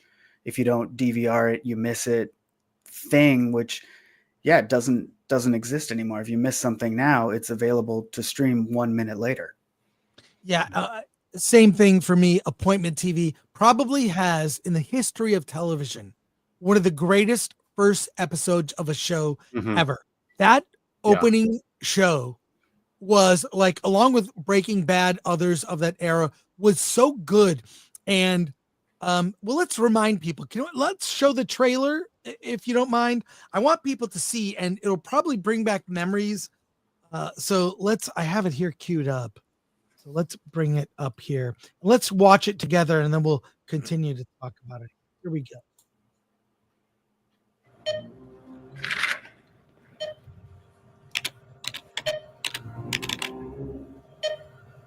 Hello, this is the orientation video for a documentary about Lost. In this documentary, we will be examining the legacy of the show, its impact on the television landscape, and a community of fans that were brought together to attempt to solve the mysteries of the island. Lost is so much more than a television show. Lost changed my life. We all looked around and said, they're spending a lot of money. Oh, so this better work. When you went out on that beach and saw that airplane, it made you a little nauseous. It was real. Everyone was like, this is wild. It happened so quickly, there wasn't time to plan out what Lost would be. Don't know what the hell it is, but it's going to be good. I think.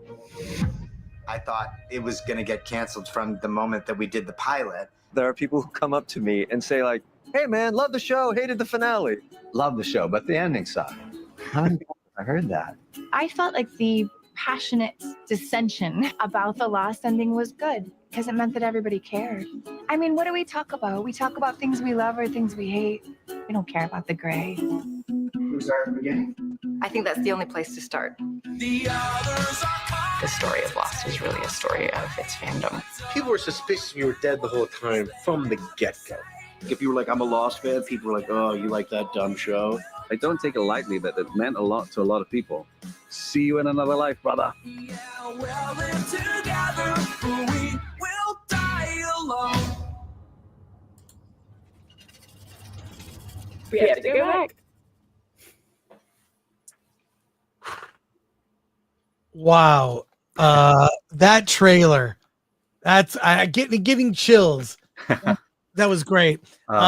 It reminds me, I love that show so much. Appointment TV, the music was amazing. It made stars out of so many people in the cast. And the water cooler talk the next day. Everyone, I can't think of a show after Lost that united people. So Game of Thrones was like the closest thing we had a few years ago. Similarly divisive ending. You think? That might be your next talk. But first of all, how did you get everyone to be involved? You obviously got the big stars, including JJ. Yeah, well, JJ was the very last thing we shot after we got everybody else. We sent a Hail Mary and we got through to JJ. But it started small. I mean, same way any indie filmmaker tries to make a doc. You find one person. We got Jorge Garcia, who played Hurley on the show. He was friends with one of our producers. So we're like, great, we've got one cast member. It's good enough. It's going to be a doc about the fandom. We've got the fans. We've got one cast member. Great. You shoot that interview and you send some clips out and that person texts some people and it just sort of snowballs in a way that we were never expecting. We thought, maybe one or two, never JJ. JJ was on our list from the beginning of like, well, there's no way he doesn't talk about Lost. He does all these interviews and they're mostly about Star Wars these days.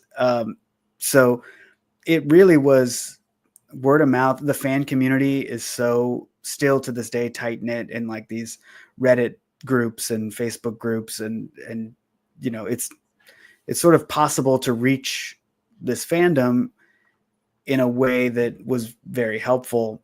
And a lot of the actors are tapped into the fandom as well still. Cause for some people, obviously Evangeline Lilly went on to have this huge career in Marvel and Hobbit movies and things like that.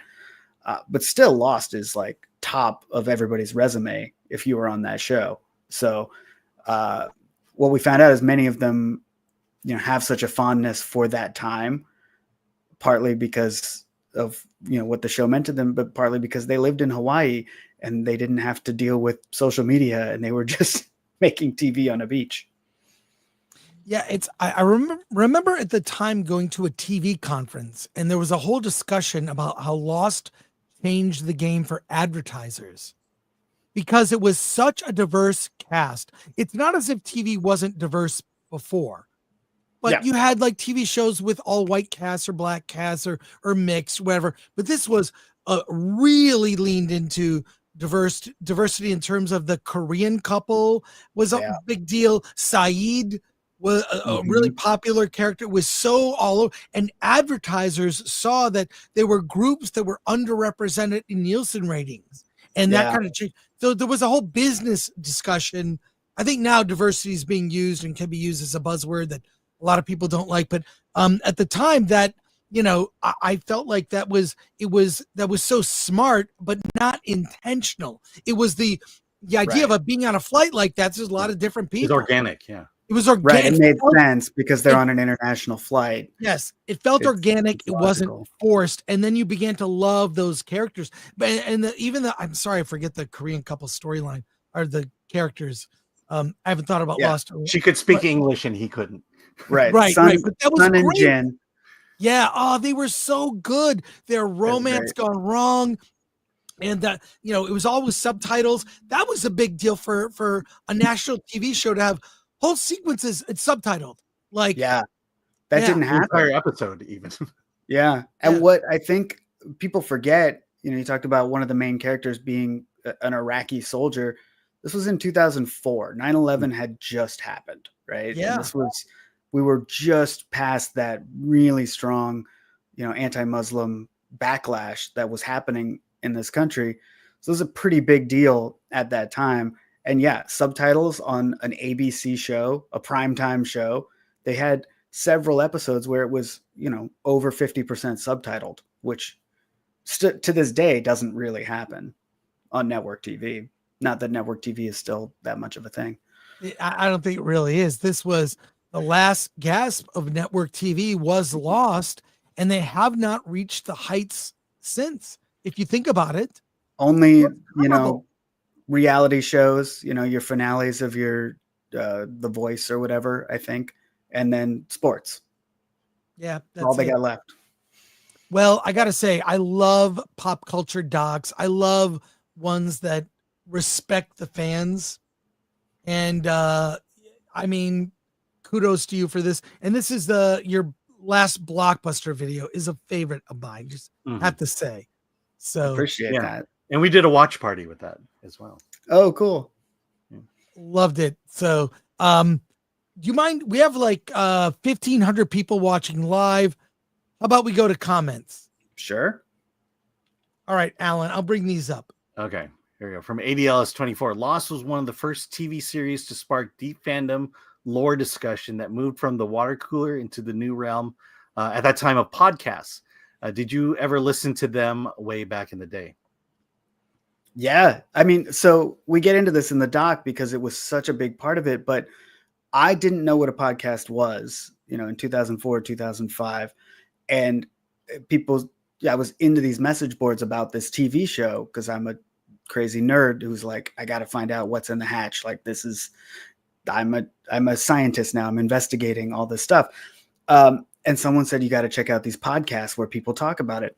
And so for like the first year of podcasting, I thought podcasts were just people talking about Lost. Like there wasn't another kind, and it's crazy. There's some stuff we get into in the doc here, but in that first year or two of podcasting sort of spreading its wings, like the top 100 of all podcasts would have 4 or 5 different Lost podcasts in it. They were very high up because the fandom was so rabid and so tech savvy. Like we were willing to download these things into our Zunes or our,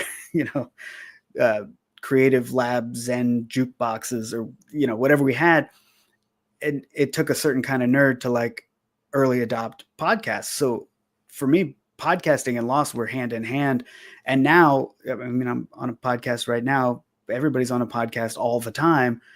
It's so mainstream, but people forget in 2004, 2005, it was like you had to download a file and then USB transfer it to a device to listen to a podcast. I still have a non-functioning Zune. Great.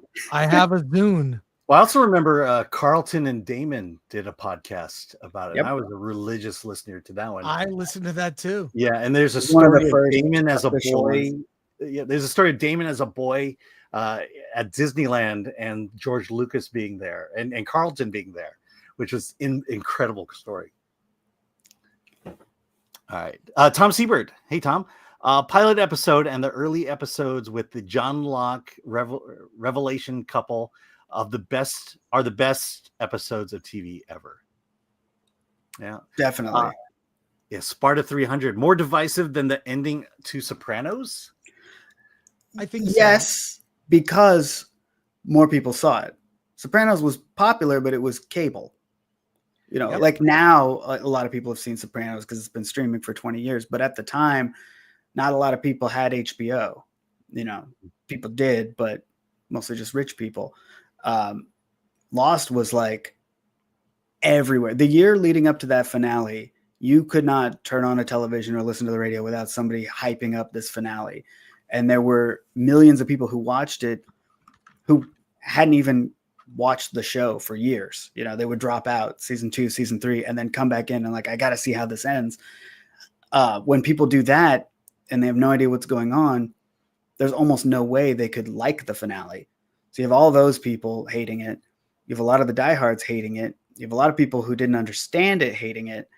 And then, it immediately became this butt of the joke. Like you don't want to have a bad ending. You don't want to not stick the landing and pull a Lost. There was a George R.R. Martin quote right around the time of the Lost finale. People were asking him about finishing his books, which I don't think he has yet, where he quoted saying, "You don't want to fuck up the ending. You don't want to pull a Lost."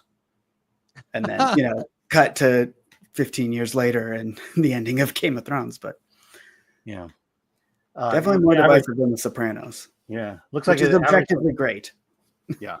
Also, Sopranos ending didn't ruin the entire series of Sopranos. All right, ADLS24. Why do you think that Abrams gets so much credit still to this day for the show that he was barely involved in? Because beyond the plot first season, should people instead look to Hughes Lindelof as the real creatives? Yeah, 100%. I think, I mean, we touch on that in the documentary, and JJ was upfront about that. He's like, I'll talk about the pilot because that was a big thing. But right after that pilot, they was writing the first few episodes, and he went off and did Mission Impossible 3 and never looked back. He's Star Trek, Star Wars since then. So it was Damon's show, and then Carlton came in season 2. So they carry, all the credit and take all the blame, whatever you think of the rest of Lost. JJ, I think he says in the doc, he, after that pilot, was watching it as a viewer. And, he could give notes, but it was always after the fact. He would watch an episode and say like, hey, where are you guys going with this? Stuff like that. Christopher Moonlight Productions. Filmmaking question. Since today's theme is movies that entertain those who aren't familiar with the topic, how do you inform the ignorant while catering to fans and entertain both? Yeah, so how did you address people who hadn't seen Lost in your documentary? That's a tough one because we do spoil a lot of plot points. It was impossible not to.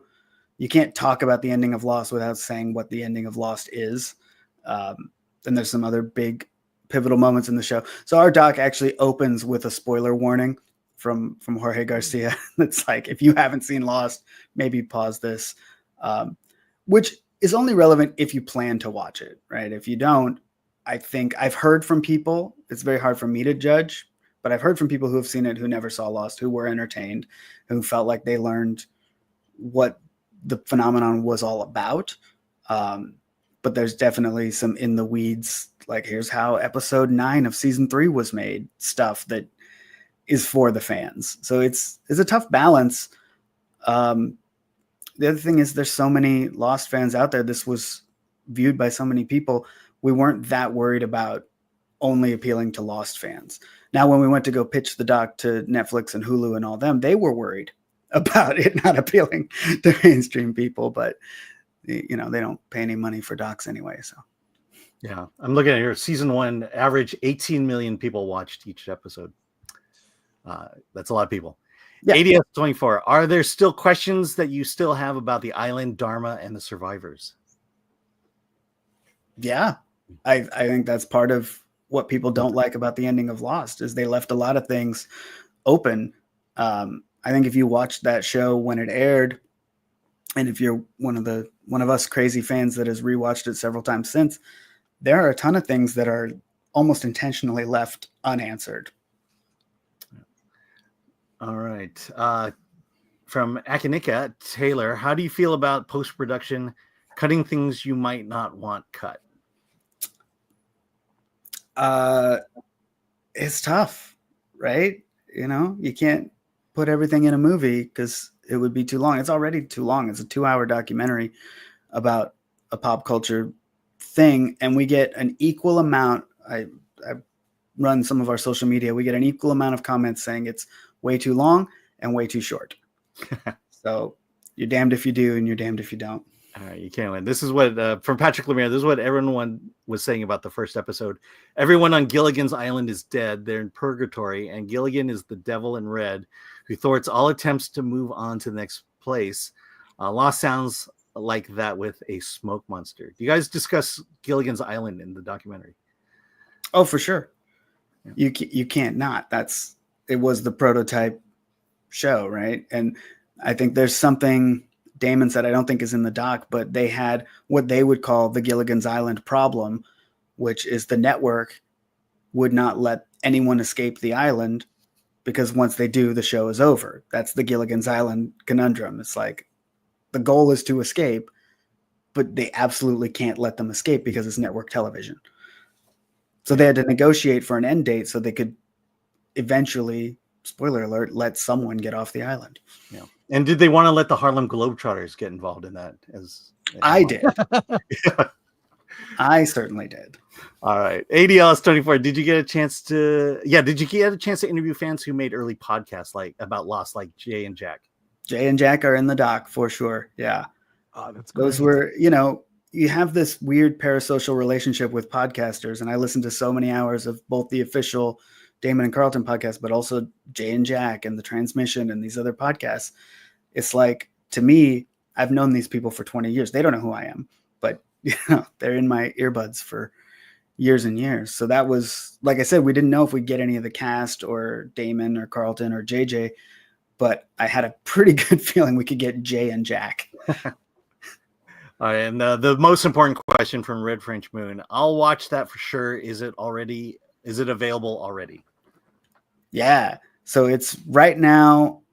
It is on, I think it's leaving Eventive today. It's on Vimeo on demand, which is what us indie film people do while we're waiting for Amazon, Apple, and Google to put it up because they don't tell us the release date. So one day it's going to be on Apple and iTunes and Google Play and Amazon VOD. Could be tomorrow, could be a month from now. I don't know. It's on Vimeo right now, which you can get to through gettinglostdoc.com. All right. And you have a link tree. Yeah. Because we're I'm very poor. much about the link trees. Alan doesn't like link trees. It's fair. Yeah. Hey, thank you so much for joining us today. Your film is, I think, is there a review on Film Threat already, or there will be at some point? I hope so. I assume you'll be eligible next year for Award This. I know your film, last film, won there. I have one of those trophies. It's beautiful. Bring out your trophy. Maybe dust off the shelf.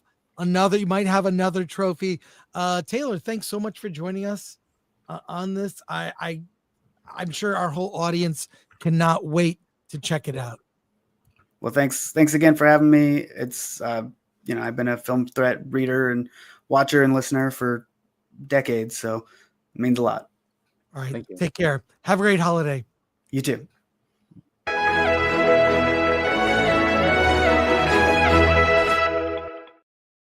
That was awesome. Yeah, I need to watch this. Well, we got to get a review on the site. It looks Yeah, like well, it's I not need- fully yeah. out yet, but it's coming out. Yeah. Go to that Well, gettinglostdoc.com. Go there. All right. All right, Alan. We have a busy rest of our week. Tomorrow I'm going to bed early. I'll be in my pajamas tomorrow, bright and early at 5:30 a.m. And let's see, what's the countdown at right now? Let's look here. We've got, here it is, the countdown, 5:53 a.m. That means we'll start at 5:30 a.m. We will watch the trailer maybe a couple times, and we'll watch it tomorrow together. Absolutely. If not, I'm sure we'll clip something out of that. But and then Friday, our normal show. Monday with Versus. We're very busy. Yeah, I don't know if you realize this, but we will be live streaming every day this week. No, I realize it. I'm on the Drinker show tomorrow, actually. Critical Drinker. I'm doing that. I'm a glutton for punishment. But, and then during the holidays, what will I be doing? I'm going to be live streaming every day. Well, even on Christmas and New Year's. So there you go. All right. Thank you to everyone. Thanks to our mod, Lord Thoth, Atomic Lori, Glenduccio. Thank you, Alan, my friend. Thank you, Chris. And anything else we need to let people know?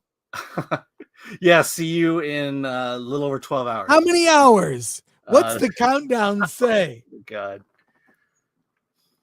I'm just glad we skipped the Golden Globe nomination announcement. No, 14. Alan, I'll see you in 14 hours. In 14 we hours. didn't do the Golden Globes. We'll do the Oscars, though. Yeah, we'll do the Oscars. We'll do the Oscars. So, all right. That's great. Alan, anything else you need to say at all? Yeah, let's get out of here.